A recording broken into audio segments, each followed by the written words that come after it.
let's bring in Senator John Kennedy, Senate Judiciary Committee. He's one of the most insightful and entertaining lawmakers out there today. Senator, we just got to get your take on that speech last night. I guess he wanted it red, white, and blue, but it came out pure red, and he came out loaded for bear. A political speech more suited for the DNC. What are your thoughts? Well, I guess, Brian, I'd make 3 points. Number one, after listening to the president's speech, I really understand why it's an unassailable fact that age does not guarantee wisdom.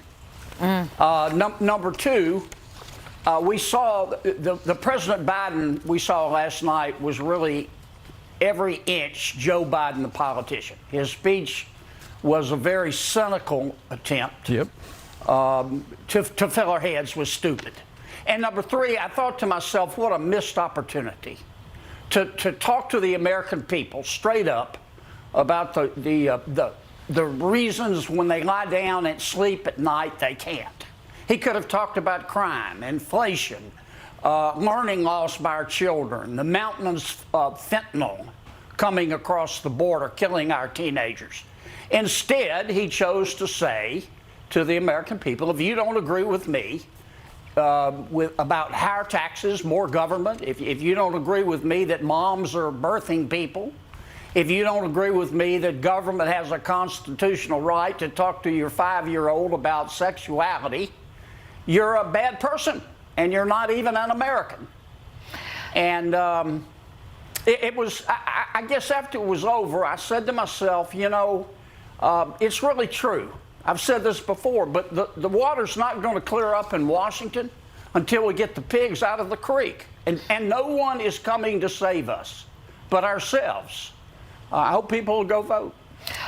Here's a clip, by the way, Senator, so we can let our viewers see what you're talking about. They were watching Tucker. Donald Trump and the MAGA Republicans represent an extremism that threatens the very foundations of our republic. MAGA Republicans do not respect the Constitution. They do not believe in the rule of law. They do not recognize the will of the people. They refuse to accept the results of a free election.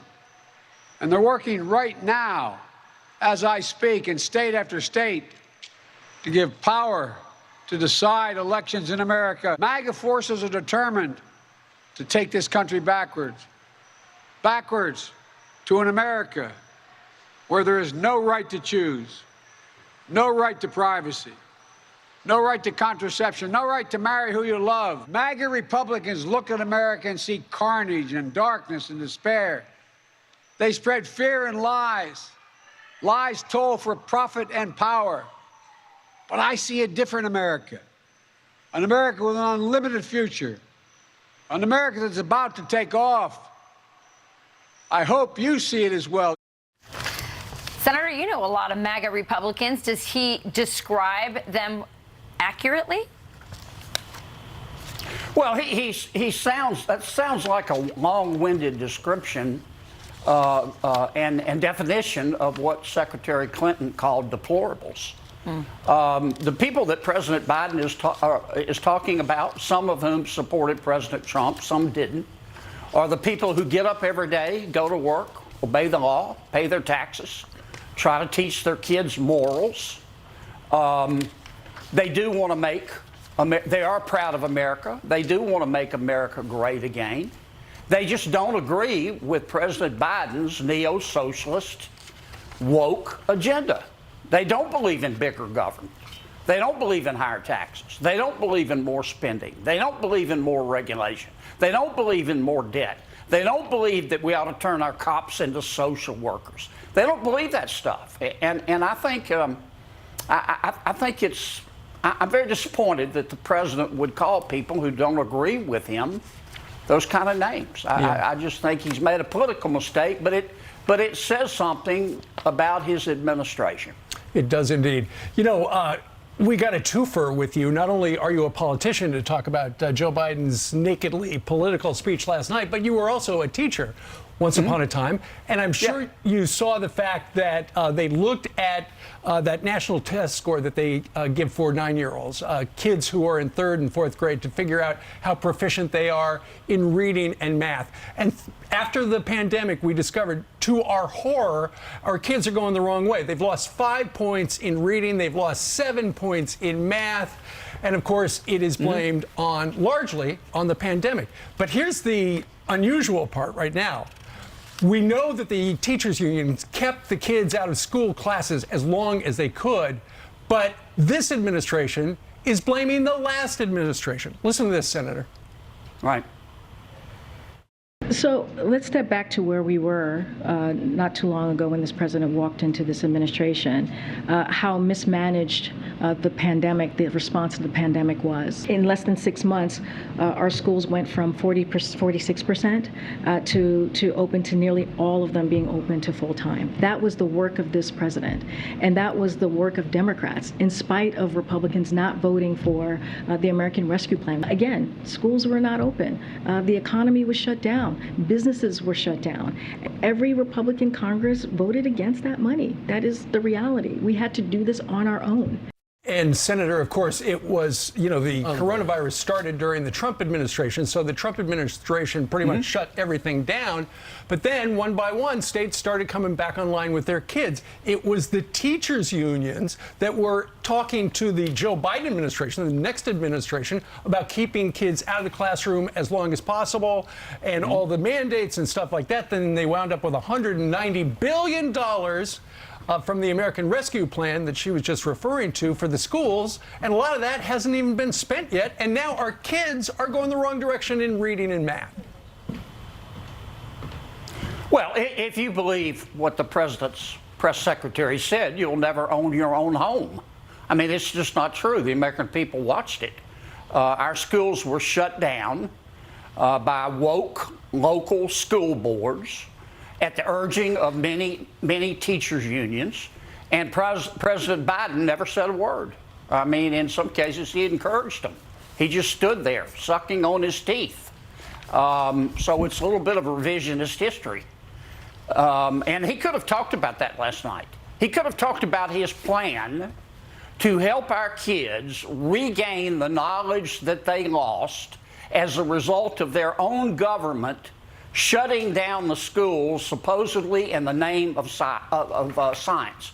We probably lost 20 years of progress that we had made in our public schools. And we haven't heard a peep out of this administration. Congress sent $200 billion to the schools for remedial work. You know what we've heard from many of the states, not all, but many of them? Nothing. Zero, nada. The money's still sitting there. The president hasn't said a word. I got some numbers for you. Only 12% of the money has been spent. In New York City, they took $4.9 million. They put it towards a No Stopping New York campaign. In Montgomery, Alabama, they have also done very little with it. They started to stop an anti-vaping, and they bought anti-vaping detectors. Also in New York City, they put together the money for $12 million for expanding the controversial restorative justice educational discipline practice to all middle schools. That's not about so we got to do that. coronavirus. So they gave you guys, not you, but the rescue plan went out to the states and they said, do something responsible. And the states, if they did spend it, it seems irresponsible, and most of it just left it there. How unbelievable is that he's taken a bow for a plan that's been abused? Well, look, what I wish the president would do is stand up and say, look, teachers matter. This isn't a criticism of teachers.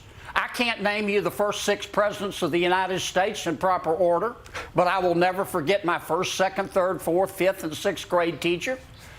This is not the fault of our teachers. It is the fault, in many cases, of teacher unions, and it's the fault of woke local officials. And I wish the president would say, here's our new rule: no excuses, schools. I don't care how old you are. You're not getting out of the 3rd grade until you can read. You may be 16 years old, by God, but you're going to still be in the 3rd grade learning to read. We're going to find out, I wish the president would say, which of our teachers can teach and pay them. And we're going to find out which of our teachers can't teach and either tell them to teach them how or tell them to find a new line of work. And we're going to use that $200 billion to help our kids catch up, because government made a mistake in shutting down these schools. It was down, bone deep down to the marrow stupid, but we're going to fix it. But he doesn't do any of that. Senator, I think it's so insulting that they're trying to rewrite history. The teachers' unions were actually fighting the private schools who were open and saying they needed to shut them down too. And by the way, 195 million Chinese students were in school while our kids were on Zoom. Anyway, thank you for joining us this morning, and we appreciate your wisdom, both as a politician and a former teacher. Thank you, sir. Thank you. And Got thanks for not speaking in front of a red backdrop. It Yeah, we wasn't as appreciate distracting that. as the speech we saw last night.